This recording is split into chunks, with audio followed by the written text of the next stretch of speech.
Is it working? Did it go this time? I see. Okay, I do see a live stream. Oh, okay. So I know it's like 20 minutes left. Technical difficulties among an array of other things. But we're up, we're running. We're going to try this again because at first I thought it was recording and it wasn't. I thought we were live and we weren't. So we're going to try this again. Let me turn you guys around so you can see the book. Oops, too low. How's that? Okay, let's try this again. The Warlock's Hairy Heart. There once was a handsome, rich, and talented young warlock who observed that his friends grew foolish when they fell in love, gambooling and preening and losing their appetites and their dignity. The young warlock resolved never to fall prey to such weakness, and employed dark arts to ensure his immunity. Unaware of his secret, the warlock's family laughed to see him so aloof and cold. All will change, they prophesied, when a maid catches his fancy. But the young warlock's fancy remained untouched, though many a maiden was intrigued by his haughty mien and employed her most subtle arts to please him. None succeeded in touching his heart.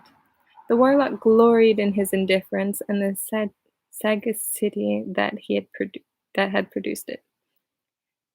This first freshness of youth waned, and the warlock's peers began to wed, and then to bring forth children. Their hearts must be husks, he sneered inwardly as he observed the antics of the young parents around him, shriveled by the demands of these mewling offspring. And once again he congratulated himself upon the wisdom of his early choice.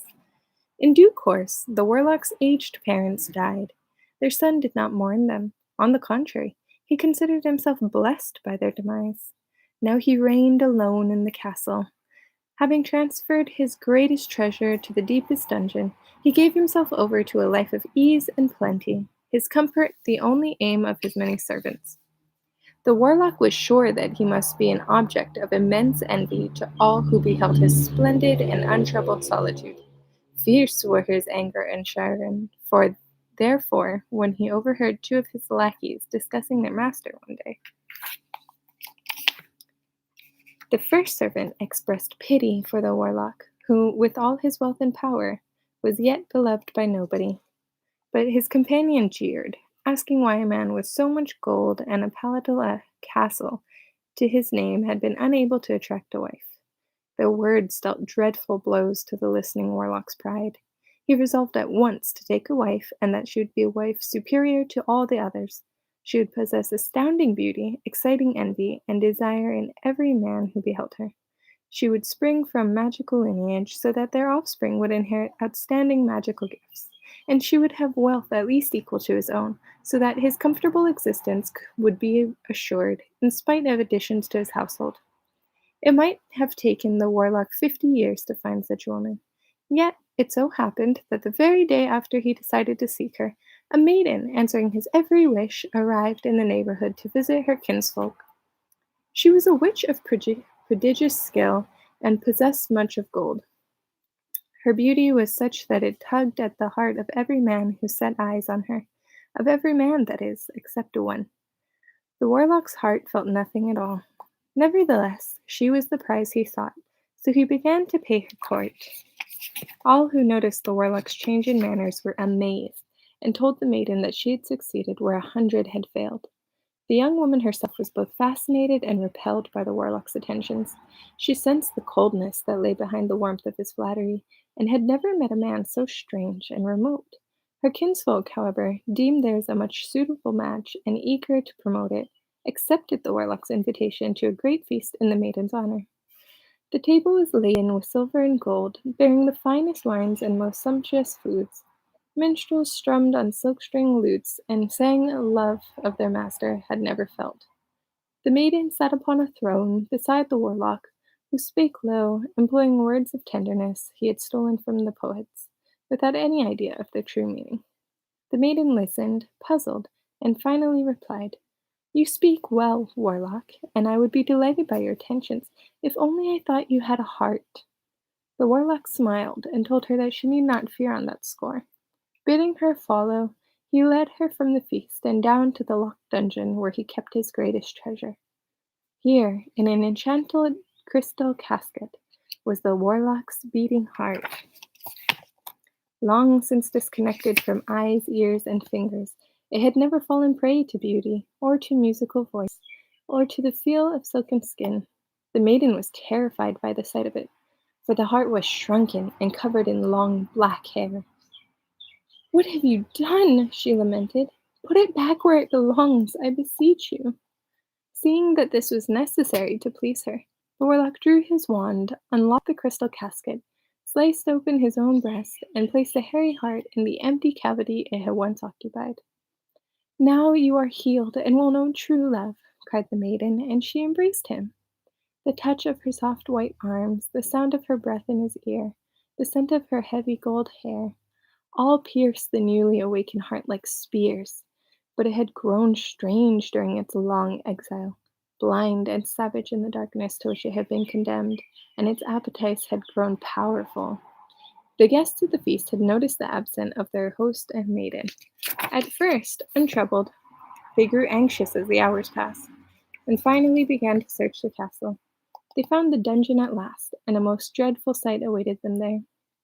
The maiden lay dead upon the floor, her chest cut open, and beside her crouched the mad Warlock, holding in one bloody hand a great, smooth, shining scarlet heart, which he held and held, vowing to exchange it for his own. In his other hand he held his wand, trying to coax from his own chest the shriveled, hairy heart. But the hairy heart was stronger than he was, and refused to relinquish its hold upon its senses, or to return to the coffin in which it had been locked for so long. Before the horror-struck eyes of his guests, the Warlock cast aside his wand and seized the silver dagger.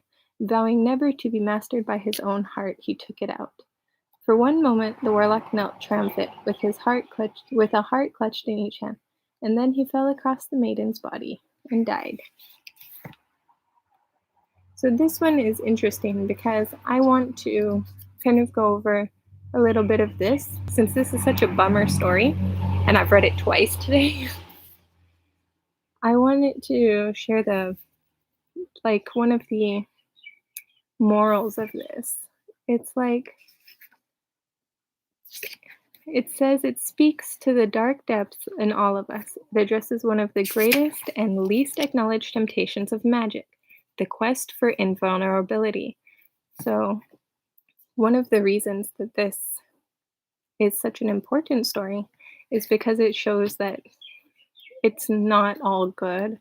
Like, just because you have magic and you want to be more powerful, you want to be better than everybody else, and you can because of magic, doesn't mean it's always a good idea. It's not a good choice. It's a foolish fantasy. No one has escaped injury. To hurt is as human as to breathe. Hurting is part of living. Things are bad, especially now in the pandemic.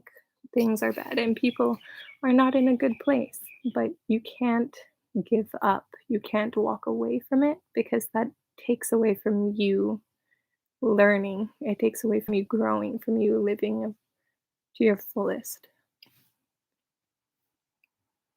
And then there's more notes in here, but those are the few that I wanted to highlight.